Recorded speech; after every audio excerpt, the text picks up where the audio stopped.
오늘은 모든 것이 하나님께 달려있습니다 라는 제목으로 하나님의 말씀 증거하도록 하겠습니다. 러시아의 이종 격투기 선수 중에 에밀리아넨코 퓨도르라는 선수가 있습니다. 아주 격투기의 황제다, 러시아의 마지막 황제다 불리우는 격투기를 잘하는 최강자입니다. 이 선수가 기자가 인터뷰한 기사를 읽은 적이 있는데요. 기자가 이렇게 물었습니다. 혹시 퓨도르 당신도 세상에 두려운 것이 있습니까? 하고 물었습니다.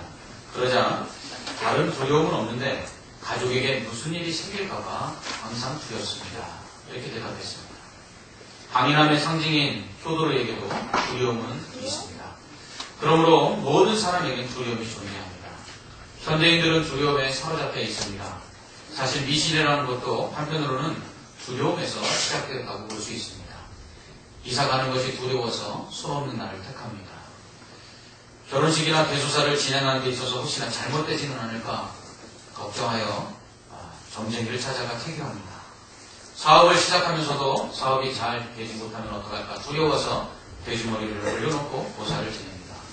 그것도 웃는 돼지머리가 길하다 하여 비싸게 사니 죽은 돼지도 웃을 노릇입니다.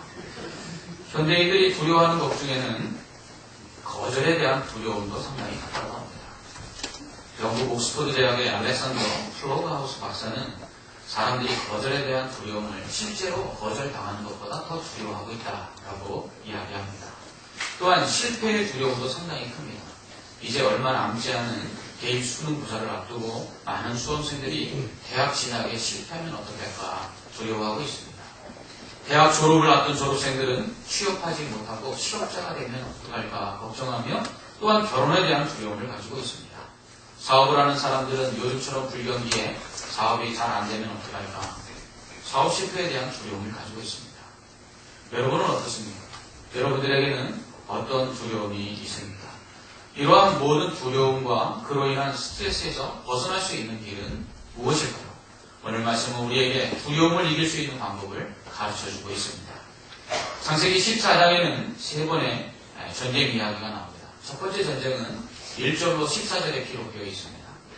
엘람의 그돌로멜 왕을 중심으로 동방의 엘람과 시날, 엘라살, 고임의 네 왕이 서방의 소돔, 고모라, 아드마, 스보임, 소알 5명의 왕과 염에 곧 사해에서 싸우게 됩니다. 이때 소돔과 고모라, 아드마, 스보임, 소알의 서방 연합군은 시날의 그돌로오멜을 비롯한 시날 왕, 또 엘라살 왕, 엘람 왕, 고임 왕의 동방 연합군에게 패해서 12년 동안 섬기게 됩니다. 그리고 두 번째 전쟁은 5절부터 12절에 기록되어 있습니다. 이렇게 엘람의 그돌로오멜에게 패해서 12년 동안 그돌로오멜의 그 아래에서 조공을 바치며 섬겼던 서방의 소돔을 비롯한 5개의 나라가 제13년에 배반을 하여 전쟁을 일으키게 됩니다. 제14년에 그돌로오멜과 그와 함께한 동방의 4개의 연합국들이 서방의 소돔과 고모라를 비롯한 5개의 연합국과 전쟁을 하게 되는데 이 전쟁에서 크게 이기게 됩니다. 그로 인하여 소돔과 고모라를 비롯한 서방의 5개의 국가들이 완전히 그 앞에서 굴복하고 마는데요.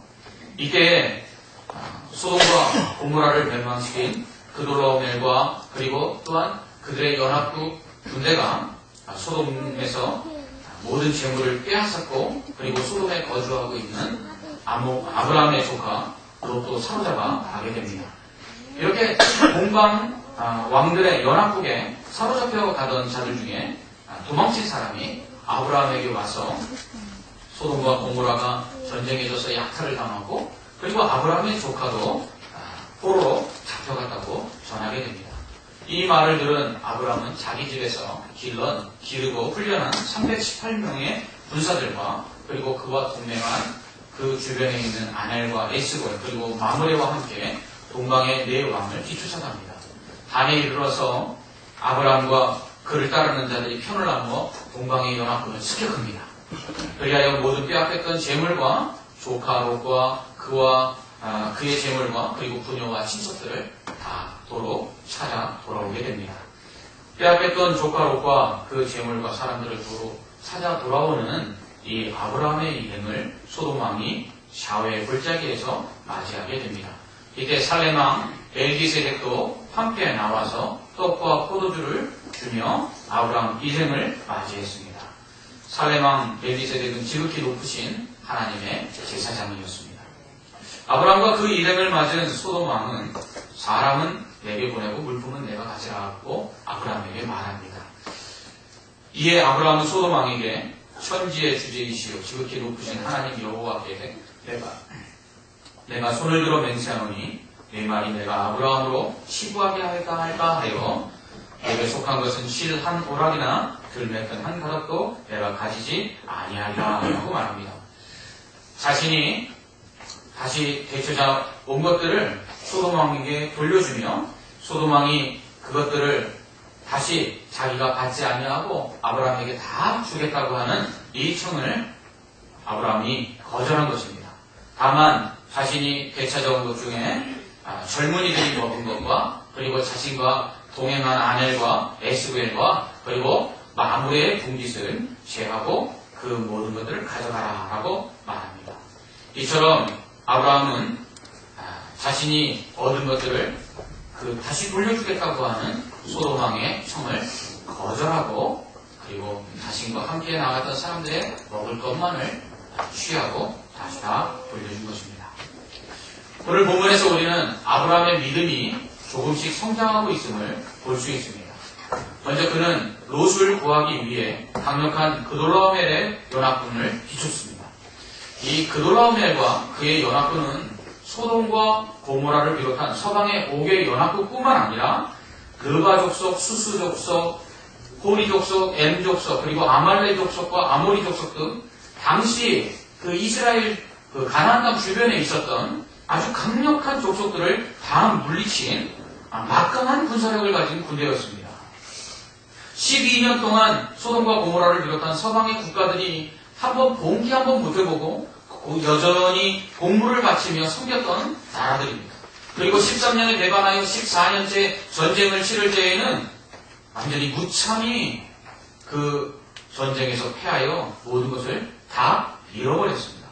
이렇게 강력한 그돌라오멜의 연합군을 상대로 단지 집에서 기르고 훈련시킨 318명의 병사들과 그리고 그 동네에서 함께 살고 있었던 아넬과 에스볼과 마므레라는 이 사람들을 데리고 조카 롯을 구하겠다고 나아간 것은 어찌 보면 무모한 일이 아닐 수가 없었습니다. 마치 달걀로 바위치기라고 말할 수가 있는 것입니다. 그럼에도 불구하고 아브라함이 이길 수 없는 상대를 뒤쫓아가서 조카 롯을 구하겠다고 나아갑니다. 이것을 통해서 우리는 아브라함의 믿음을 볼 수가 있습니다. 기근으로 인해 애굽에 내려갈 때만 해도 아내를 빼앗기 위해서 자신을 죽일까봐 애굽 사람들을 두려워했던 아브라함입니다. 그런데 그가 지금 자신이 수적으로도 그리고 능력으로도 전혀 이길 수 없는 그러한 그돌라오멜의 군대를 상대로 조카 롯을 구하겠다고 나아가는 이 담대함은 어디서 생겨나는 것일까요? 이것이 바로 믿음이라는 것입니다. 성경은 전쟁은 여호와께 속했다고 말씀합니다. 전쟁의 승패는 군사의 수나 무기에 달려있지 않습니다. 전적으로 하나님의 주권에 달려있습니다. 성경에 나오는 수많은 전투를 보면 이것을 잘 알 수 있습니다. 대표적인 전투가 기드온과 300용사가 미디안과 벌인 전투입니다. 바닷가의 모래와 같이 많은 미디안 군대를 상대로 하나님은 기드온에게 이스라엘 군대를 모아 싸우라고 말씀합니다. 그래서 기드온이 모은 군사는 32,000명이었습니다. 그런데 하나님께서 32,000명이 많다고 하시는 것입니다. 그래서 겁나는 사람들은 돌아가라 말했더니 그 중에 22,000명이 돌아가고 10,000명만 남습니다. 바닷가의 모래와 같이 많은 미디안 군대를 상대로 32,000명도 상대가 안 되는 적은 숫자인데요. 하나님 많다고 하셔서 돌려보내고 10,000명만 남겨놓습니다. 그런데 하나님이 그 10,000명도 많다고 하시는 것입니다. 그리고서는 시냇가로 가서 물을 먹게 하여 그 물을 먹은 사람들 중에 2패로 나누고 그리고 가장 적게 남은 300명만을 데리고 나가 싸우라는 것입니다. 왜일까요?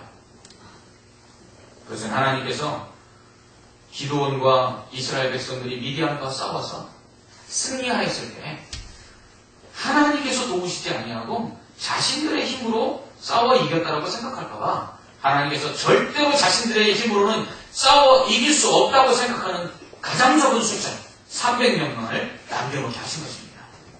결국 이 300명의 용사를 데리고 나아가 해변의 모래와 같은 이 미디안 군대를 기드온이 싸워서 이깁니다. 누가 이기게 하신 것입니까? 하나님께서 이기게 하신 것입니다. 또한 다윗과 골리앗의 전투가 있습니다. 말이 안 되는 싸움이죠. 전쟁의 베테랑이며 키가 3m가 넘는 거인의 온갖 무기로 완전히 무장한 골리앗을 물맷돌 하나를 들고 나가서 다윗이 싸웁니다. 다윗은 골리앗을 향해 이렇게 말합니다. 너는 칼과 창과 단창으로 내게 나아오거니와 나는 만군의 여호와의 이름 곧 내가 모욕하는 이스라엘 군대의 하나님의 이름으로 내게 나아간다. 아멘. 이렇게 말하고는 물맷돌을 골리앗을 향해 던집니다. 그 물맷돌이 골리앗의 이마에 정풍으로 박혀서 쓰러지죠. 이로 인해서 다윗이 골리앗을 이기게 됩니다. 여러분, 다윗이 물맷돌을 잘 쐈기 때문입니까? 물맷돌이 성능이 좋아서입니까? 아닙니다. 하나님께서 이기게 하신 것입니다. 이처럼 전쟁의 승패는 군사의 수나 무기에 달려있지 않습니다. 오직 하나님의 손에, 하나님의 능력에 달려있는 것입니다. 이제 아브라함은 그것을 깨달은 것입니다. 318명의 군사는 집에서 길러 양이나 지키는 그러한 사람들이었습니다. 그와 함께한 아넬과 에스볼과 마므레는 그 동네에 같이 살고 있는 그냥 동네 사람들에 불과했습니다. 이런 사람들을 데리고 서방 5개 연합군과 그리고 아말렉과 아모리 족속 등 강력한 주변의 족속들을 멸망시킨 그돌라오멜의 연합군을 이긴다는 것은 불가능한 일이었습니다. 그러나 그 일이 가능하게 되었습니다. 하나님께서 이기게 하신 줄 믿습니다.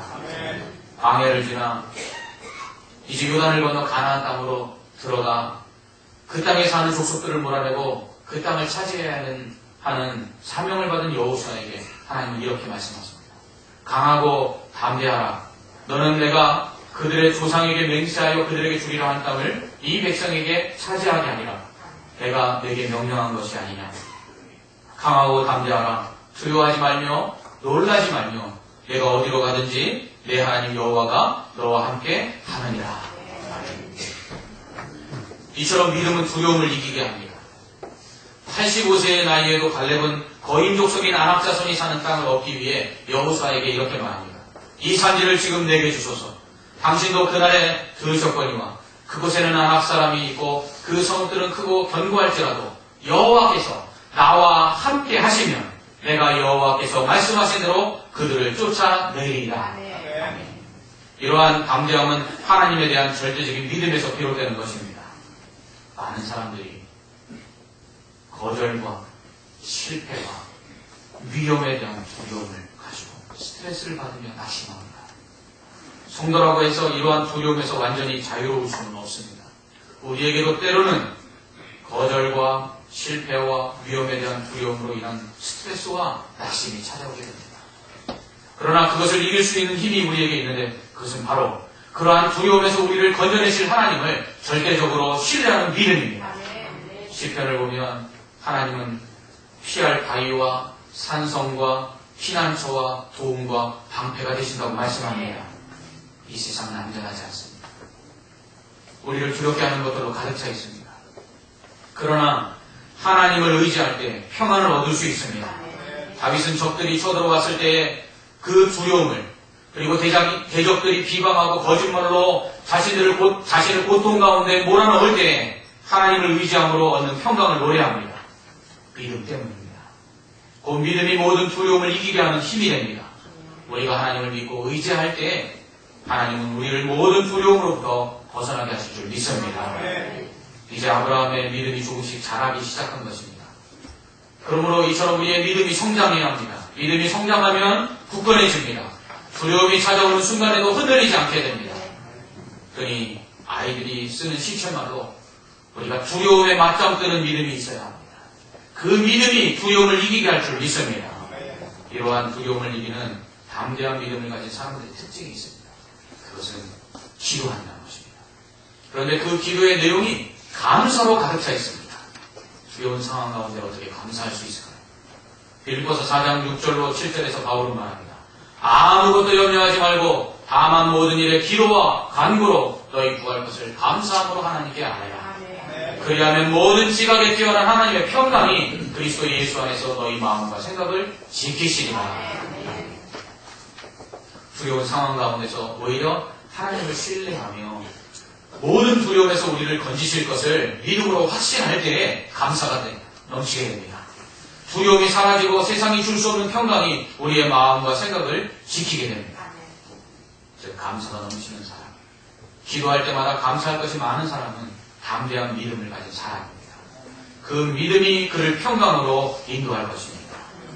이처럼 비근으로 인해서 애국으로 내려갈 때까지만 해도 아내를 빼앗기 위해 자신을 드릴 것을 두려워하던 아브라함이, 그래서 아내를 누이라 속였던 이 아브라함이 동방 왕들의 연합군을 상대로 조카 롯을 구하려고 하였던 이 담대함은 어디서 생겨난 것입니다.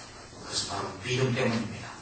이렇게 믿음으로 승리하고 돌아오는 아브라함을 소돔왕 벨라와 살렘왕 멜기세덱이 맞이합니다. 아브라함이 빼앗긴 모든 것을 되찾아 돌아오자 소돔왕은 자신은 사람만 가져갈 테니 재물은 아브라함이 당신이 가지십시오라고 말합니다. 그러나 아브라함은 이 말을 듣고 거절합니다. 왜냐하면 자신이 소돔왕으로 인해서 부자가 되었다는 말을 듣고 싶지 않았기 때문입니다. 그래서 그는 실 오락이 하나나 들매끝, 신발끈 하나도 당신에게 받지 않겠습니다 라고 말합니다. 왜 아브라함은 이렇게 부자가 될 수 있는 기회를 스스로 포기한 것일까요? 왜 그는 자신이 취하여 온 것들을 소돔왕이 다 주겠다고 말하는데도 그것을 거절한 것일까요? 그러나 하나님의 이름으로 맹세합니다. 소돔왕을 통해서 자신이 부유케 되었다는 소리를 듣고 싶지 않다고 하나님께 맹세합니다. 왜입니까? 자신의 부유함은 이제 누군가 다른 사람이 자신에게 무엇을 주기 때문에 부유해지는 것이 아니라 전적으로 하나님의 손에 달려있다는 것을 그가 알았기 때문입니다. 아브라함은 조카 롯에게 땅을 양보하며 네가 동하면 내가 소하고 내가 우하면 내가 자리라 하고 선택하는 주고 그에게 조카 롯에게 땅을 선택하도록 했습니다. 그러나 그 선택 이후에 하나님께서 아브라함에게 나타나서 뭐라고 말씀하십니까? 동서남북 좌우다 다 내가 너와 내 자손에게 주리라. 하나님의 이 약속을 들으며 그는 깨달았습니다. 그렇구나. 내가 준다고 해서 없어지는 것이 아니고 내가 다른 사람에게 내 것을 양보한다고 해서 하나님이 내게 주실 축복이 사라지는 것이 아니라 하나님이 주시면 채워질 것이요 하나님이 거두고 가시면 없어질 것을 그는 깨닫게 된 것입니다. 그로 인하여 그는 이제 더 이상 누군가 자기를 부엽게 해준다고 해서 그것에 혹하여 그 사람에게서 받기를 원하지 아니하였습니다. 더군다나 소돔과 고모라의 왕을 통해서 부유해졌다는 소리를 듣고 싶지 않았습니다. 그는 이제 믿음의 사람으로서 하나님이 자신을 부유케 하셨다는 소리를 듣고 싶었던 것입니다. 그로 인해서 소돔과 고모라 왕이 그에게 주는 그러한 재물들을 그는 거부할 수 있는 믿음이 생겨난 것입니다. 이때 살렘왕 멜기세덱이 아브라함을 축복합니다. 멜기세덱은 지극히 높으신 하나님의 제사장이었습니다. 왕이면서 제사장이었습니다. 아브라함은 그로부터 축복을 받습니다. 천지의 주제이시오 지극히 높으신 하나님이요 아브라함에게 복을 주옵소서. 너희 대적을 내 손에 붙이신 지극히 높으신 하나님을 찬송할지로다. 아멘. 이렇게 멜기세덱이 아브라함을 축복하자 아브라함은 멜기세덱에게 자기가 취한 것에서 10분의 1을 떼어서 11조를 멜기세덱에게 줍니다. 신약의 히브리서는 이 사건을 예수 그리스도의 중보자로서의 제사장 대신과 연결시킵니다. 원래 제사장은 야곱의 아들 레위에게서 난 사람만이 할 수 있습니다. 특별히 레위 지파 중에서 아론의 자손만이 제사장이 되어 하나님께 제사를 드릴 수 있었습니다. 그러나 레위 계열의 제사장은 어디까지나 연약한 사람이었습니다. 그렇기 때문에 다른 사람의 죄를 사하여 달라고 하나님께 제사를 드릴 때 먼저 자신의 죄를 사해 주시도록 하나님께 제물을 드려야만 했습니다. 또한 그들은 연약한 인간이었기 때문에 그들이 드리는 제사는 완전하지 못하여서 사람이 죄를 범할 때마다 하나님께 또다시 희생의 제물을 드려야만 죄를 용서받을 수 있었습니다. 그러나 예수님은 온 인류의 모든 죄를 사하시기 위한 제사장으로 이 땅에 오셨습니다. 그리고 자신을 제물로 드려서 한 번에 완전한 속죄의 제사를 드리셨습니다. 그는 완전한 중보자였습니다. 그분은 죄가 없으시기 때문에 자신을 위하여 제사를 드릴 필요가 없었습니다. 그는 또한 완전한 제사장이었기 때문에 다시 속죄의 제사를 드릴 필요 없이 십자가에 또다시 달리실 필요 없이 온 인류의 죄를 단 한 번으로 죄 사하여 주시는 완전한 속죄의 제사를 드리셨습니다. 그래서 예수 그리스도를 믿는 자들에게는 다시 속죄의 제사를 드릴 필요가 없으며 그로 인해서 예수 그리스도께서 십자가에서 다시 죽으실 필요가 없는 것입니다. 그런데 문제는 예수님은 레위 지파가 아니라 유다 지파였다는 것입니다. 오직 제사장은 레위 지파만이 할 수 있었습니다. 그런데 예수님은 유다 지파였기 때문에 그가 제사장으로서의 중보자의 역할을 감당하기 위해서는 정통성의 문제가 생겨날 수밖에 없습니다. 이 문제를 어떻게 해결해야 할까요? 히브리서는 이 문제를 오늘 아브라함이 멜기세덱에게 11조를 드린 것으로 해결합니다. 멜기세덱은 부모가 누구인지 모릅니다. 언제 태어났는지도 모릅니다. 언제 죽었는지도 모릅니다. 그는 왕이면서 동시에 지극히 높으신 하나님의 제사장이었습니다. 여러분 성경 어디에도 제사장이 왕이 된 기록은 없습니다. 왕이 제사장처럼 분양하려다가 오히려 저주를 받았지 왕이면서 동시에 제사장인 사람은 하나도 없었습니다. 오직 멜기세덱만이 왕이며 동시에 제사장이었습니다. 아브라함이 이 영원한 멜기세덱, 제사장 멜기세덱에게 11조를 드립니다. 이때 레위는 아직 태어나지 않았습니다. 레위는 아브라함의 아들 이삭과 이삭의 아들 야곱에게서 태어난 아브라함의 증손자입니다. 그래서 성경은 레위가 아브라함의 허리에 있었다고 말합니다. 그러므로 이제 아브라함을 통해서 레위가 태어날 것인데 그 레위가 곧 하나님 앞에서 제사장이 될 것이라는 것입니다. 그런데 그 레위가 제사장이 되기 전에 아브라함이 멜기세덱에게 먼저 11조를 드림으로 말미암아 이제 아브라함의 자손으로 태어날 예수 그리스도는 레위 계열의 제사장이 아니라 멜기세덱을 따라 왕이시며 영원한 제사장으로서 그 사역을 감당하실 것을 성경은 말씀하고 있습니다. 이처럼 믿음으로 아브라함이 멜기세덱에게 11조를 드림으로 말미암아 예수 그리스도께서 제사장으로서 모든 인류의 죄를 대신 지시고 십자가에서 속죄의 중보 사역을 할 수 있는 그러한 가능성의 길이 열린 것입니다. 결국 레위 지파 계열이 아닌 유다 지파이지만 예수님은 레위 지파의 계열을 따른 것이 아니라 멜기세덱의 반차를 따라 왕이시며 영원한 제사장으로서 이 땅의 모든 인류의 죄를 대속하실 수 있는 중보자의 자격을 얻으신 것입니다. 이로 인해서 예수 그리스도께서 모든 인류의 죄를 대속하실 수 있는 중보자가 되어 단번에 드리시는 속죄의 제사를 드림으로 우리가 그 예수 그리스도를 통해서 믿음으로 말미암아 죄사함을 받고 그리고 하나님의 자녀가 되는 구원의 길이 열린 것입니다. 이처럼 아브라함이 믿음으로 멜기세덱에게 11조를 드렸을 때 그는 하나님께서 그에게 약속하신 약속을 이룰 수 있게 되었고 또한 하나님께서 그를 통해 모든 인류를 구원하실 그 예수 그리스도를 준비하시는 그 준비가 완성되게 된 것입니다. 이처럼 믿음이 없던 아브라함이 조금씩 믿음을 갖게 되자 그는 하나님을 의지하는 사람이 되었고 하나님을 의지함으로 두려움이 없게 되었고 하나님을 의지함으로 말미암아 그는 결국 자신의 모든 부유함과 이 땅에서의 삶이 하나님의 손에 달려있음을 알게 되고 인정하게 되었습니다. 더 나아가서 그가 믿음으로 멜기세덱에게 11조를 드림으로 말미암아 예수 그리스도를 통해서 모든 인류가 구원을 받는 복의 근원이 될 수 있는 준비가 마련되게 된 것입니다. 이처럼 우리에게 믿음이 중요합니다. 하나님을 의지하고 하나님을 신뢰하는 이 믿음이 우리를 모든 두려움에서 이기게 할 것입니다. 전쟁이나 죽음이나 위험이나 그 어떤 것도 우리를 그리스도의 사랑에서 끊을 수 없다고 성경 말씀하고 있습니다. 그러므로 우리의 이 믿음이 우리를 모든 두려움에서 우리를 건져내 줄 줄 믿습니다. 뿐만 아니라 이 믿음이 우리를 구욕해 합니다. 소돔 왕이 그 취한 것을 다 가져가라 하였지만 아브라함은 믿음의 사람으로서 하나님만이 나를 구욕해 한다는 소리를 듣고 싶어서 그는 소돔왕의 그 호의를 거절합니다. 더 나아가서 그가 믿음으로 멜기세덱에게 11조를 드린 이 믿음의 행위는 결국 예수 그리스도를 중보자로서 영원한 제사장으로서 준비하여 모든 인류를 구원할 수 있는 길을 마련하게 됩니다. 이처럼 믿음은 두려움을 이기게 합니다. 믿음은 하나님의 복을 받게 합니다. 믿음은 나아가서 하나님의 뜻과 계획들을 이루게 합니다. 사랑하는 성도 여러분, 아브라함의 이러한 믿음이 우리에게 있어서 두려움을 이기며 하나님의 복을 누리며 우리의 믿음으로 말미암아 하나님의 뜻이 우리를 통해 이루어지는 역사가 나타나기를 주님의 이름으로 축원합니다. 기도하겠습니다.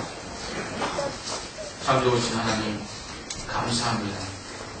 믿음으로 말미암아 우리가 모든 두려움을 이기게 하여 주시옵소서. 믿음으로 말미암아 하나님의 복을 받아 누리는 자가 되게 하여 주시옵소서. 이 믿음으로 말미암아 우리를 통해 하나님의 뜻을 이루고 하나님의 약속을 이루어 드릴 수 있는 축복의 통로가 되게 하여 주시옵소서. 예수님 이름으로 기도합나이다. 아멘.